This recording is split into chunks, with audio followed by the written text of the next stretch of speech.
బ్రహ్మ పూర్తిగా నతస్య కార్యం కరణం విద్యతే అని ఆయన ఏ పని చేయడు, ఆయన దేనివల్ల తయారవడు, ఆయనకి కారణము లేదు కార్యము లేదు ఏమీ లేదు అని ఉంది. ఒరిజినల్గా నిరాకారుడు నిస్సంగుడు అని ఉంటాడు, నిర్వికారుడు. కానీ పక్కన మాయా అమ్మవారు ఉంటే ఎన్ని పనులైనా చేయగలడు. ఆయన సృష్టి చేయగలడు, స్థితి చేయగలడు, లయం చేయగలడు, అన్నీ చేయగలడు. అంచేత శ్రియా దక్షిణ అంటే అమ్మవారి చేత మాయాశక్తి చేత సమస్త విధమైన శక్తులతోటి కూడినవాడు, సృష్టి స్థితి లయములయందు సర్వసమర్థుడు దక్షిణుడు. పోనీ అన్ని పనులు చేస్తాడా అండి? వస్తుతః అమూర్తి, ఏమీ లేనివాడు, అన్నీ చేయగలడు కానీ ఏమీ లేదు. అలాగే దక్షిణామూర్తి అన్నారు. పరమార్థత అమూర్తిశ్చ ఆకార విశేష రహిత, ఆయనకి ఆకారమే లేదు. మరి ఇన్ని పనులు ఎలా చేశాడంటే మాయ వల్ల చేశాడు. అంచేత శ్రీ గురుమూర్తి అని దక్షిణామూర్తి, దక్షిణ అమూర్తి అని విడకొట్టి దక్షిణుడు అంటే సర్వసమర్థుడు, అన్ని పనులు చేయగలిగిన వాడు. అమూర్తి అంటే ఆకారరహితుడు. ఆకారం లేదని ఎవరు చెప్పారండి?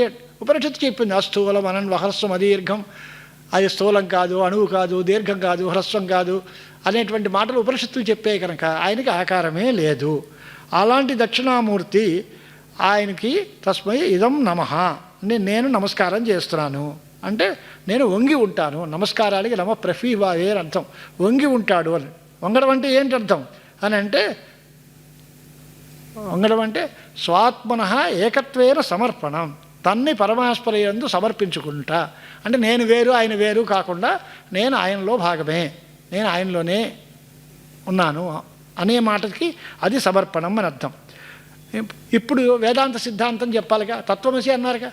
ఈ శ్లోకానికి ఆ తత్వమసి వాక్యార్థానికి సంబంధం ఏమిటి? ఇది వేదాంత అమృత కలశం అన్నారు కదా. వేదాంత సిద్ధాంతం ఏముంది దీనిలో అనే మాటకి అర్థం అంటే, ఇప్పుడు పూర్వార్థం చేత త్వం పదార్థం చెప్పబడింది అన్నారు. పూర్వార్థం ఏమిటి? విశ్వం దర్పణ దృశ్యమాన నగరీతుల్యం నిజాంతర్గతం పశ్యన్ ఆత్మని మాయయా బహిరివోద్భూతం యథా నిద్రయా, అంతవరకు పూర్వార్థం. ఇదంతా మన వ్యవహారం. త్వంపదం, జీవుడు కలగంటున్నాడు, కళ్ళలో పదార్థాలు చూస్తున్నాడు, అలాగే అజ్ఞానంలో ఉన్నాడు, జ్ఞానం వచ్చిన తర్వాత నేనే అనుకుంటున్నాడు. ఇదంతా త్వం పదార్థమైన జీవస్వరూపం. ఇక దీని తర్వాత ఉత్తరార్థంలో శ్రీ గురుమూర్తయే శ్రీ దక్షిణామూర్తయే అనేటువంటిది తత్పదార్థం, పరమాత్మ యొక్క స్వరూపం. మొదటి పూర్వార్థంలో అంతా త్వం పదార్థం చెప్పారు. ఉత్తరార్థంలో తస్మై శ్రీ గురుమూర్తయే నమ ఇదం అనే దాని చేత మూర్తిద్వయయుక్తమైనటువంటి తత్పదార్థం చెప్పారు. ఇక స్వాత్మానమేవాద్వయం అనే దగ్గర అసి అనే దాని చేత ఐక్యం చెప్పారు. అంచేత తత్వమసి అనే దగ్గర తత్ త్వం అసి, నీవు ఆ పరమాత్మవే అయ్యున్నావు అనేటువంటిది జీవబ్రహ్మైక్యం చెప్పబడింది. కనుక ఈ శ్లోకానికి తత్వమస్యాది మహావాక్యముల యొక్క అర్థమే అర్థము అని శంకరాచార్యుల వారు అంత వేదాంత సిద్ధాంతాన్ని సంక్షిప్తంగా ఓ శ్లోకంలో అందించారు అనేటువంటి మాట. ఇక సకల వేదాంత ప్రసిద్ధమైనటువంటి ఈ మహావాక్యార్థమే తర్వాత శ్లోకాలన్నిటిలోనూ కూడా మనకి పూర్తిగా ప్రతిపాదిస్తూ ఉంటారు అని ఈ శ్లోకం మీద పైన వచ్చే అర్థం అది. అంటే దీనిలో జీవబ్రహ్మైక్యం చెప్పాము, తర్వాత వేదాంత విషయం చెప్పబడింది అనేటువంటి మాట చెప్పాం. ఇప్పుడు దీనికి మన విశ్వరూపాచార్యుల వారు అంటే మనకి సురేశ్వరాచార్య స్వామి వారు ఎలా చెప్తారో వారి బాణి ఏమిటో చూద్దాం. ఇప్పుడు ఆయన మొట్టమొదట్లో మానసోల్లాసో నామ శ్రీ దక్షిణామూర్తి స్తోత్ర వార్తికం అని పేరు.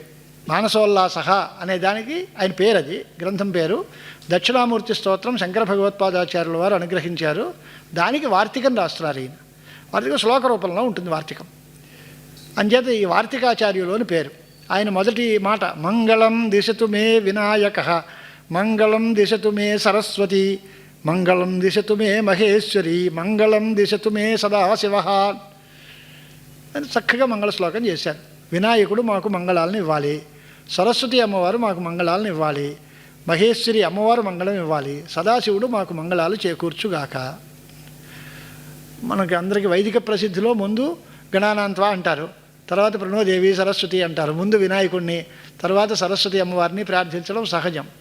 ఇక వేదాంతాల్లోకి వచ్చేసరికి శివో నామరూపాభ్యాం యాదేవి సర్వమంగళ అని పార్వతీ పరమేశ్వరులని ప్రార్థించడం ఒక అలవాటు.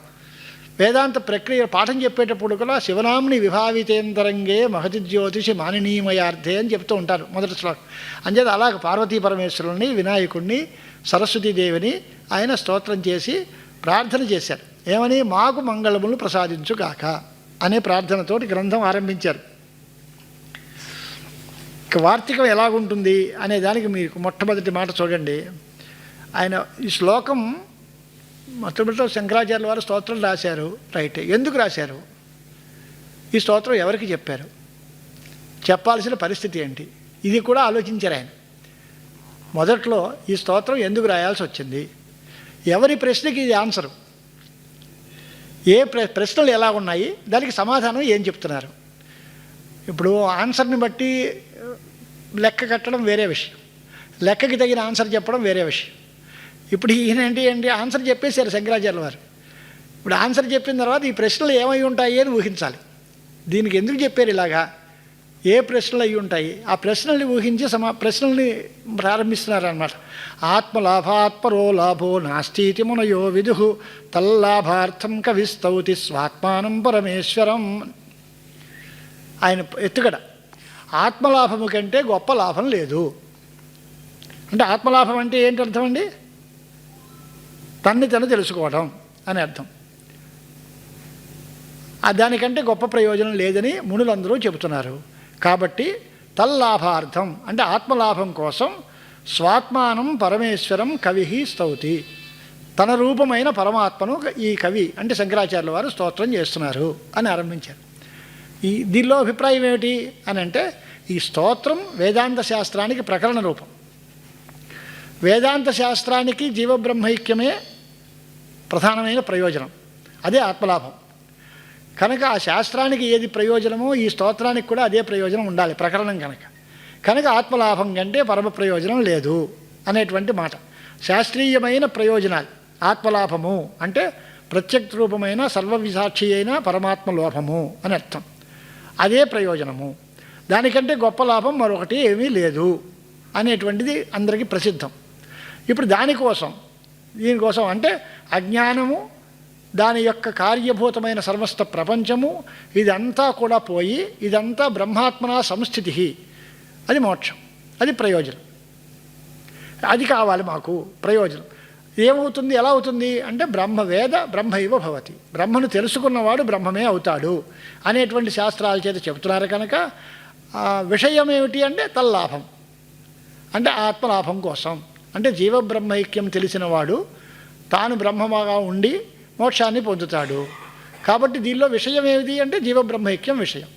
దానివల్ల వచ్చే ప్రయోజనం ఏమిటి అంటే బ్రహ్మాత్మనా సంస్థితి అంటే మోక్షం. ఈ రెండు ప్రయోజనంగా ఉన్నాయి కనుక దానికి సామానాధికరణ్యం ఏది? స్వాత్మానం పరమేశ్వరం స్తౌతి అని. త్వం పదము తత్పదార్థము రెండు ఒకటే అని అనడం కోసం స్వాత్మానం పరమేశ్వరం స్తౌతి అని.